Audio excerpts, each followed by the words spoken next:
Assalamualaikum warahmatullahi wabarakatuh. Perkenalkan, kami dari kelompok 7 akan mempresentasikan hasil diskusi kami tentang muhkam dan mutasyabihat. Sebelumnya, perkenalkan saya Putri Dia Septiana 4220083 dan Fatima Azharah 4220091. Pengertian muhkam dan mutasyabih. Muhkam berasal dari kata ihkam, yang berarti kekukuhan, kesempurnaan, keseksamaan, dan pencegahan. Sedangkan secara terminologi, muhkam berarti ayat-ayat yang jelas maknanya dan tidak memerlukan keterangan dari ayat lain. Mutasyabih berasal dari kata tasyabuh, yang secara bahasa berarti keserupaan dan kesamaan yang biasanya membawa kepada kesamaran antara dua hal.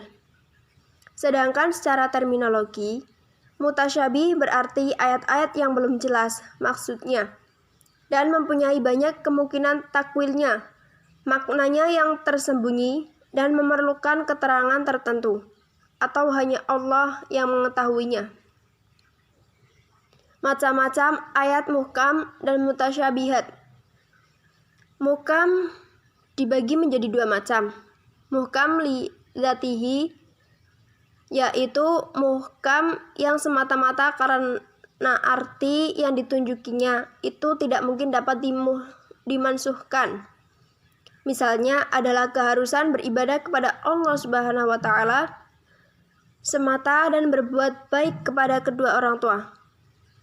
Dan yang kedua, muhkam li ghairihi adalah ayat-ayat yang belum dinas pada zaman Rasulullah sebagaimana dikemukakan oleh Al-Ba'asdawi dalam Kasyif Al-Asrar yang dikutip oleh Al-Aqs, yang tidak dinasakh sehingga terputusnya wahyu dan Nabi telah wafat.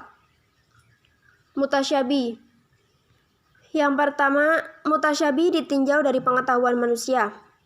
Yang kedua, mutasyabih ditinjau dari lafadz dan maknanya. Mutasyabih ditinjau dari lafadz.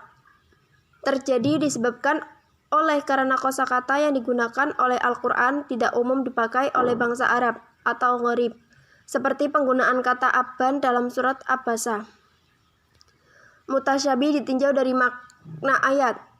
Terjadi disebabkan oleh karena kandungan makna ayat sendiri yang berbiara tentang hal-hal yang gaib, seperti sifat-sifat Allah, dan hal-hal ihwal dari akhir mulai dari kiamat, hari berbangkit, berkumpul di masyar, hisab, dan timbangan sampai kepada pembalasan dengan surga atau neraka.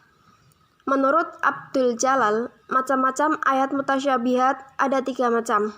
Yang pertama, ayat-ayat mutasyabihat yang tidak dapat diketahui oleh seluruh umat manusia kecuali Allah Subhanahu wa Ta'ala.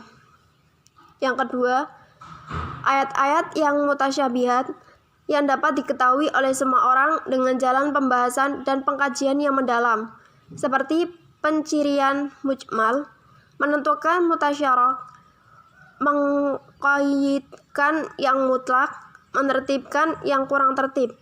Yang ketiga, ayat-ayat mutasyabihat yang hanya dapat diketahui oleh para pakar ilmu dan sains, bukan oleh semua orang, apalagi orang awam. Baik, saya Fatima Azharah akan melanjutkan penjelasan dari Putri. Pendapat ulama mengenai ayat muhkam dan mutasyabihat. Para ulama juga berlainan paham mengenai kemuhkaman Al-Quran dan kemutasyabihatannya. Sikap para ulama terhadap ayat-ayat mutasyabihat terbagi dalam 2 kelompok, yaitu yang pertama, mazhab ulama salaf, mengatakan bahwa ayat mutasyabihat itu tidak dapat diketahui takwilnya oleh siapapun kecuali Allah sendiri, serta diwajibkan atas setiap orang agar tidak mencari takwilnya dan menyerahkan sepenuhnya kepada Allah Subhanahu wa Ta'ala.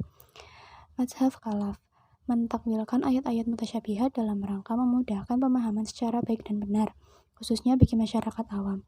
Berkaitan dengan ayat-ayat tentang sifat-sifat Allah, mazhab ini tidak mengartikan secara harfiah apa adanya.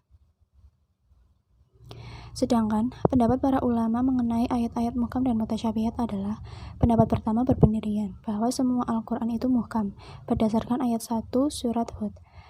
Pendapat kedua mengatakan bahwa Al-Quran itu seluruhnya mutasyabihat, dalam arti yang saling bersesuaian yang sebagian dengan bagian yang lain. Hal ini berdasarkan ayat 23 surat Az-Zumar.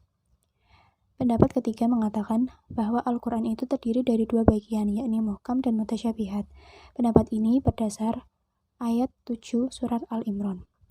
Hikmah ayat-ayat muhkam dan mutasyabihat. Hikmah ayat-ayat muhkam yaitu 1. Menjadikan kemudahan bagi manusia untuk mengetahui arti dan maksudnya pada ayat-ayat muhkamat. 2. Mendorong umat Islam untuk segera mengamalkan isi kandungan Al-Quran karena lafaz ayat-ayatnya telah mudah diketahui dan difahami. 3. Menjadi rahmat bagi manusia, khususnya orang yang lemah dalam berbahasa Arab. Hikmah-hikmah ayat mutasyabihat yaitu 1. Menunjukkan kemukjizatan Al-Quran dan ketinggian sastra serta balaghannya, agar manusia menyadari sepenuhnya bahwa Al-Quran merupakan wahyu ilahi. Ujian pada umat manusia, apakah dengan adanya ayat-ayat mutasyabihat manusia masih tetap beriman atau tidak. Menambah pahala bagi yang benar-benar mengkajinya, sebab semakin sulit pekerjaan, semakin pula besar pahalanya. Memperlihatkan kelemahan akal manusia agar manusia tidak sombong, dan mendorong umat Islam untuk giat belajar dan tekun, meneliti serta bertindak menalar. Terima kasih. Sekian penjelasan dari kelompok kami. Apabila ada kesalahan kata, mohon dimaafkan. Wassalamualaikum warahmatullahi wabarakatuh.